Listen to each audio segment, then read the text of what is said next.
TET पात्रता परीक्षा को लेकर सुप्रीम कोर्ट के दिए गए फैसले के बाद से शिक्षकों का गुस्सा फूट पड़ा है और इसी के नाते से देशव्यापी तौर पर सरकारी शिक्षकों का आंदोलन शुरू हो चुका है और हजारों हजार के तादाद में सरकारी शिक्षक अब सड़कों पर उतरकर अपना विरोध दर्ज करवा रहे हैं और इसी के नाते से सरकार की मुश्किलें भी बढ़ती हुई चली जा रही क्योंकि हजारों हजार के तादाद में सरकारी शिक्षक अब सड़कों पर नजर आ रहे हैं।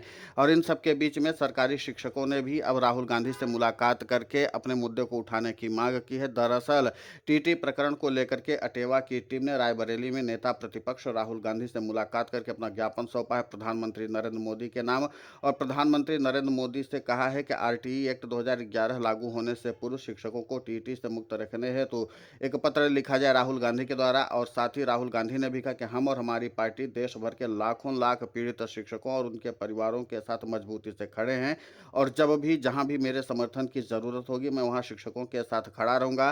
साथ ही राहुल गांधी ने विश्वास दिलाया कि न्याय और संवैधानिक अधिकार की इस लड़ाई को हम उत्तर प्रदेश समेत देश भर के सभी शिक्षकों के साथ हर स्तर पर लड़ेंगे और इस मुद्दे को पुरजोर तरीके से भी उठाएंगे। राहुल गांधी ने कहा कि हम लाखों लाख परिवारों को सड़कों पर नहीं आने देंगे। हम देश भर के लाखों लाख शिक्षक को विश्वास दिलाते हैं कि हम शिक्षकों के साथ अन्याय नहीं होने देंगे। आपको बता दें कि एनएमओपीएस के राष्ट्रीय अध्यक्ष और अटेवा के प्रदेशाध्यक्ष विजय कुमार बंधु के नेतृत्व में अटेवा की टीम ने दलमऊ में अध्यक्ष रामप्रकाश यादव के नेतृत्व में प्रतिनिधिमंडल के साथ नेता प्रतिपक्ष राहुल गांधी से मुलाकात कर टीटी जैसे संवेदनशील और ज्वलंत मुद्दे पर ज्ञापन सौंपा। इस मौके पर अमेठी से सांसद किशोरी लाल शर्मा भी मौजूद रहे और उन्होंने टीटी प्रकरण पर शिक्षकों के समर्थन की बात कही है। इन सबके बीच में अब सरकारी शिक्षकों ने भी साफ तौर पर इस बात का ऐलान कर दिया कि अपने आंदोलन को रोकने वाले नहीं है बल्कि पुरजोर तरीके से अपनी बात को रखेंगे और साथ ही साथ सरकारी शिक्षक अपनी मांगों को पूरी तरीके से अच्छा बताने की कोशिश में जुटे हुए हैं। और साथ ही साथ कहा कि इस मामले को लेकर के पुरजोर तरीके से काम किया जाना चाहिए क्योंकि देश भर के सरकारी शिक्षक जो हैं वो भारत के भविष्य के निर्माण का काम करते हैं और इसलिए इस पर मजबूती के साथ फैसला लिया जाना चाहिए और कम से कम विपक्ष के द्वारा तो इस मुद्दे को पुरजोर तरीके से समर्थन मिलना चाहिए। वहीं सरकारी शिक्षकों का कहना है कि भारत को विश्व गुरु बनाने वाले राष्ट्र निर्माता एक गलत निर्णय से अपनी नौकरी बचाने के लिए सड़कों पर उतरें तो देश के लिए और शिक्षकों के लिए इससे बड़ा अपमान और दुर्भाग्य की स्थिति कोई और नहीं हो सकती है। उन्होंने प्रधानमंत्री से हाथ जोड़कर निवेदन भी किया कि देश भर के लाखों लाख शिक्षकों को न्याय दें और उनके परिवारों को सड़क पर आने से बचाएं।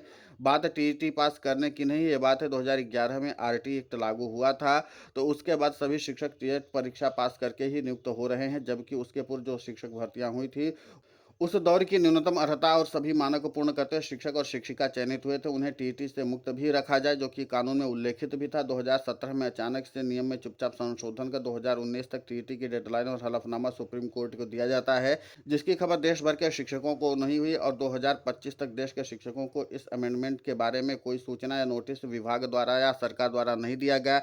11 दिन पहले शिक्षकों को जब मीडिया के माध्यम से एक अप्रत्याशित चौंकाने वाला सुप्रीम कोर्ट के फैसले का पता चला तो सभी शिक्षक चौंके। तब संज्ञान में आया कि 2017 में नियमों में कुछ संशोधन किया गया। 2011 में आरटीई एक्ट लागू होने से पूर्व के सभी नियुक्त शिक्षकों पर टीटी थोपने की बात शिक्षकों के बीच आई। सवाल एक ही कि क्या सभी देश के कानून के इतिहास में कोई भी नियम या कानून खेल के बीच में बदले गए?